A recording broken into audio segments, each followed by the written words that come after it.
John Watts reporting there. They really love him, don't they, Jude Bellingham? Right, colder nights and twinkling lights. It's beginning to feel a lot like Christmas already. For the first time, a special light display is being held in West Park in Wolverhampton. Shefali is wrapped up very warm to find out more. She's actually borrowed my vest. And she joins us now. So what's going on there, Shefali? Thank you, Nick. Yes, I'm wearing your vest. You know what they say, caring is sharing or sharing is caring. But yes, thank you. The last time I was here was during the Commonwealth Games when it was dry, sunny and warm, but it's quite a different story now. The warmth being provided by the lights, thousands of them as part of this Luminate immersive experience here at West Park. It's a 1.4-mile walk around the park and it's here from tomorrow until Christmas Eve. So to talk a bit more about it, I'm joined now by Councillor Gakal and also Dan Maycock, who's the organiser. Thank you both for joining me. Councillor, if I could come to you first. You've got quite an interesting title, so what's your remit? My remit is Councillor City Visitor Experience. It's about bringing people into this wonderful city of Wolverhampton. So presumably that's why you've brought Luminate here. It's here for the first time. Absolutely, and hopefully first of many. So what does it mean? It means a lot to the people of Wolverhampton. I mean, we're in this beautiful old Victorian park, West Park, one of the jewels of Wolverhampton City Council, and it's set in over 17 acres, beautiful place, and we want to showcase this off to Wolverhampton, but not only to the people of Wolverhampton, but people who live outside of Wolverhampton.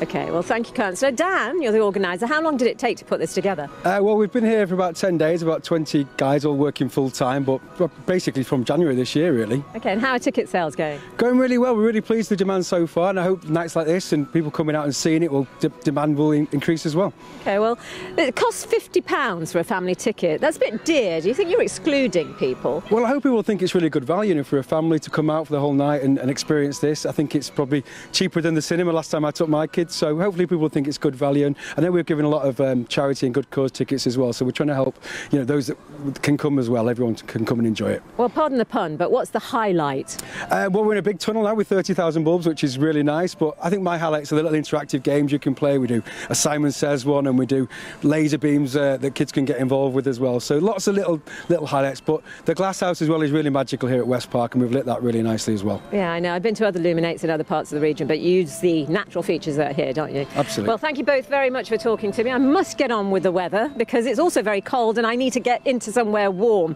But yes, I put on lots of layers, but it's not helping me. I think I'm quite unique in that regard, but it's not the first time that's been said. But I think you can tell how cold it was last night from our Weather Watchers pictures. Never let it be said that frost is boring. It's multi-dimensional, whether it's in close-up or from a far away. You can see that from our pictures, beautiful pictures. It was crisp and brittle this morning, dry and sunny, really feeling wintry. And of course tomorrow is the first day of winter, according to the meteorologists, and our weather and our headline tells us so, because it's going to be cold and frosty for the next few days. We've got some freezing fog patches as well, but it will remain settled, so it's perfect really for coming and walking around West Park to see this wonderful, as I say, immersive experience. But if you take a look at the pressure chart, you can see that a lot of the showery activity is going on around us, not over us. So that's where the showers will stay. But we could just get the odd wintry flurry over the weekend, and I emphasise just the odd one. That's what it looks like at this stage. But let's take a look at tonight, and it's a wintry mix then. We've got clear skies initially, during which time our temperatures will fall away to -5 in some spots.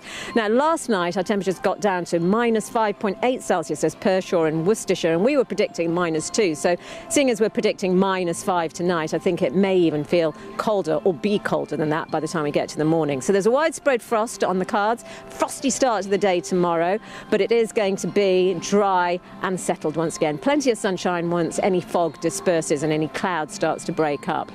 And then tomorrow night it's even colder, -6 on the cards there on the charts. That could lead to some freezing fog patches at the start of play on Saturday morning, but otherwise the weekend is looking absolutely glorious. Lots of sunshine, dry, crisp and cold. Freezing in actual fact.